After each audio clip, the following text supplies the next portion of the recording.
Hello बच्चों, चलिए प्रश्न को समझते हैं। दिया गया प्रश्न कुछ इस प्रकार है, जिसमें हमें कहा जा रहा है एक गुणोत्तर श्रेणी के प्रथम तीन पदों का योग अगले तीन पदों के योग का 1/8 है, तो श्रेणी का सार्वय अनुपात ज्ञात कीजिए।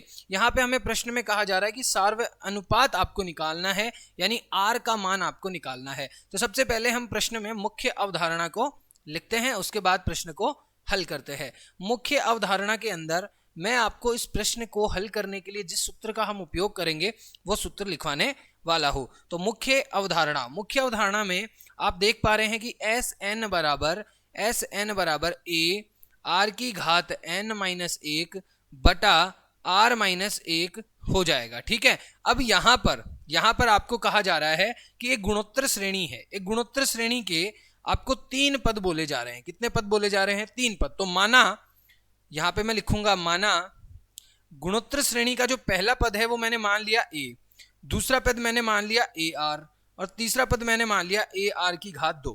ठीक है, इसी प्रकार अब ये जो तीन पद मैंने माने हैं, इन तीनों पदों का जो योगफल है वो क्या होगा? तो इस योगफल के सूत्र का हम उपयोग करेंगे। तो योगफल के सूत्र का जब हम उपयोग करेंगे तो हमें जो योगफल मिलेगा, यानी जिसको मैं एस से जो है दर्शा देता हूं। ठीक है, एस बराबर क्या हो जाएगा? प्रथम पद आपका ए है, यानी ए। आर कितना है? आर तो आपका आर है, यानी आर की घात 3, क्योंकि एन का मान कितना है? 3, क्योंकि 3 ही पद हैं। तो आर की घात 3 माइनस 1 बटा आर माइनस 1। ठीक है जी, और ये कोष्टक बंद। तो ये आ गया प्रथम तीन पदों का सम। अब इसने क्या कहा प्रश्न के अंदर? इसने कहा कि इसके तीन पद, यानी एक गुणोत्तर श्रेणी के प्रथम तीन पदों का योग, पहले तीन पदों का योग जो है अगले तीन पदों के योग का 1/8 है। तो अगले तीन पदों के योग का 1/8 का मतलब क्या हुआ? ये पहले तीन पद हो गए, इससे अगले तीन पद क्या आएंगे? तो मैं यहां पे लिखूंगा अगला तीन पद, यानी जो फोर्थ टर्म है वो आ गया AR3। उसके बाद यानी चौथा पद जो है, और जो पांचवा पद है वो AR की घात 4 आ गया, और जो पांचवा पद है वो AR की घात 5 आ गया। अब यहां पे कहा गया कि इन तीन पदों का सम, यानी अब इन तीन पदों का सम निकालना है, तो मैं क्या करूंगा? पहले इन पूरे 6 पदों का सम निकाल लूंगा, क्योंकि मेरा प्रथम पद तो यही है ना, और ये एक श्रेणी में है, एक गुणोत्तर श्रेणी में है, इसलिए पहले इन 6 पदों का सम निकाल लूंगा और ये तीन पदों का उसमें से माइनस कर दूंगा। तो मेरे पास में जो बाकी बचेंगे वो इन तीन पदों का सम बच जाएगा। ठीक है, तो चलिए हल करते हैं। तो यहां पे मैं उसको S1 से दर्शाता हूं। ठीक है, S1 बराबर क्या होगा? पहले 6 पदों का सम, 6 पदों का सम, यानी प्रथम पद तो A रहेगा। ठीक है, बस R 6 माइनस 1 बटा R माइनस 1 हो जाएगा। ठीक है, यहां तक तो समझ में आया। अब इसमें से माइनस करेंगे ये जो तीन पद आपने सम निकाला था, क्या? A R की घात 3 माइनस 1 बटा R माइनस 1 कोष्टक बंद। ठीक है, तो इसको जब हमने हल किया तो S1 जो आ रहा है वो कितना आ रहा है? A R की घात 6 माइनस R की घात 3 बटे R माइनस 1। ठीक है जी, ऐसा हम इसको लिख सकते हैं, बिल्कुल लिख सकते हैं। ठीक है, तो अब हम इसको आगे हल करेंगे। आगे जब हम इसको हल करेंगे तो हम पाएंगे, अब हमें प्रश्नानुसार जाना है। प्रश्न में क्या कहा गया?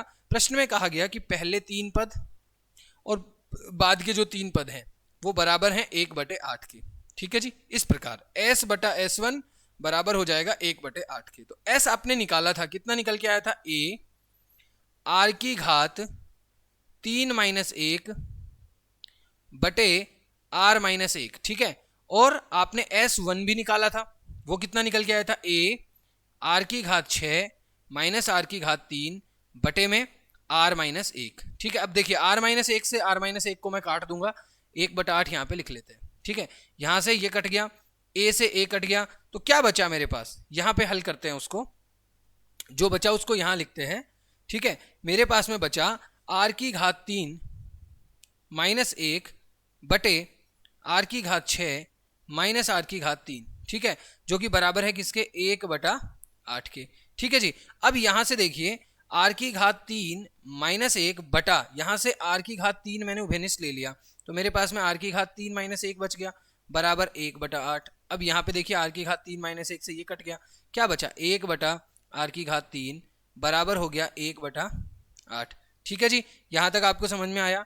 इसके आगे और हल क्या करते हैं, क्या मिलेगा? देखिए 1/R की घात 3 बराबर 1/8 आपको मिला। तो यहाँ पे 1/R बराबर हो जाएगा 1/2 के। ठीक है, तो R का मान जब तुलना करेंगे तो कितना मिलेगा? R बराबर आपका 2 हो जाएगा। और r बराबर 2 है मतलब क्या है, हमारा जो सार्व अंतर है वो कितना है, 2 है। तो यही आपका सही उत्तर है, हमें सार्व अंतर निकालना था। आशा करते हैं आपको यह प्रश्न समझ में आ गया है। धन्यवाद।